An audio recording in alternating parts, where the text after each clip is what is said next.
அனைவருக்கும் வணக்கம். மார்கழி மாத தீப ஜோதி எப்படி ஏற்றுறதுன்னு இப்போது பார்க்கலாம்.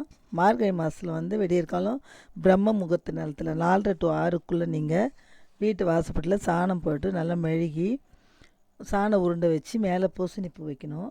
அதுக்கப்புறம் 4 அகல் விளக்கு ஏற்றி கடலை எண்ணெய் தவிர எந்த எண்ணெயாவது ஊற்றி விளக்கேற்றி 4 தீபம் ஏற்றணும்.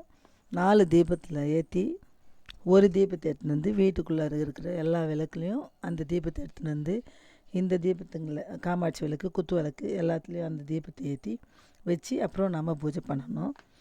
அப்போ நம்ம தீப ஜோதி நமோ நம அப்படின்னு சொல்லிவிட்டு அந்த தீபத்தை வெளியிலேருந்து கொண்டு வந்து வீட்டில் கொண்டாந்து சேர்க்கணும். வீட்லேயும் நம்மளால் முடிஞ்சு 108 முறையோ 18 முறையோ எப்படி எத்தனையோ முறை நம்ம சொல்லிகிட்டே இருக்கணும். தீப ஜோதி நமோ நம்ம 108 முறை சொன்னால் ரொம்ப நல்லது. சொல்லி நம்ம மார்கழி பூஜை செய்யணும்.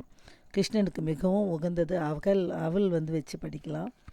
அவல் படிக்கலாம், இல்லை பால் பாயாசம் நம்மளால் எந்த நெய்வேத்தியம் செய்ய முடியுதோ அதை வச்சு கிருஷ்ண பகவானுக்கு படைத்த நாளைக்கு கிருஷ்ணன் நினச்சி பூஜை செய்ய வேண்டும்.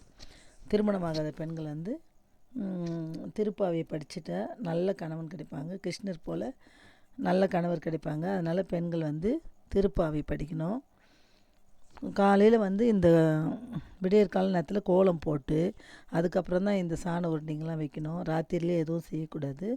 அதனால் காலையில் இந்த தீபத்தை ஏற்றி எல்லோருமே தீப ஜோதி நமோ நமன்னு சொன்னிங்கன்னா அனைத்து சௌபாக்கியம் நமக்கு கிடைக்கும். மகாலட்சுமி இந்த வெளியிலேருந்து கொண்டு வர அகல் விளக்குலேருந்து மகாலட்சுமி நம்ம வீட்டுக்கு நேராக வருவாங்க அப்படின்னு ஒரு ஐதீகம்.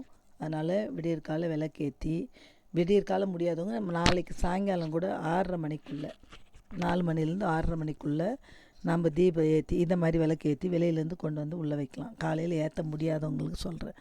காலையில் ஏற்ற முடிஞ்சவங்களுக்கு பிரம்ம முகூர்த்தத்தில் ஏற்றி வீட்டுக்கு 4 அகல் விளக்கில் தீபம் ஏற்றி கோலத்தூளை வச்சு அதில் ஒரு அகல் விளக்கு ஏற்றின்னு வீட்டில் இருக்கிற காமாட்சியில் குத்து விளக்கில் ஏற்றினாவே நம்ம மகாலட்சுமி நம்ம வீட்டில் ஆவாகனம் ஆயிடுறாங்க. அதுக்கப்புறம் நம்ம செய்கிற பூஜைங்கள்லாம் செஞ்சு முடிச்சுட்டு முக்கியமாக அவல் பிரசாதம் வச்சு படைக்கணும். பூஜை பண்ணிட்ட பிறகு நீங்கள் வீட்டில் என்ன செய்கிறீங்களோ அதை வச்சு படைக்கலாம். நன்றி, வணக்கம்.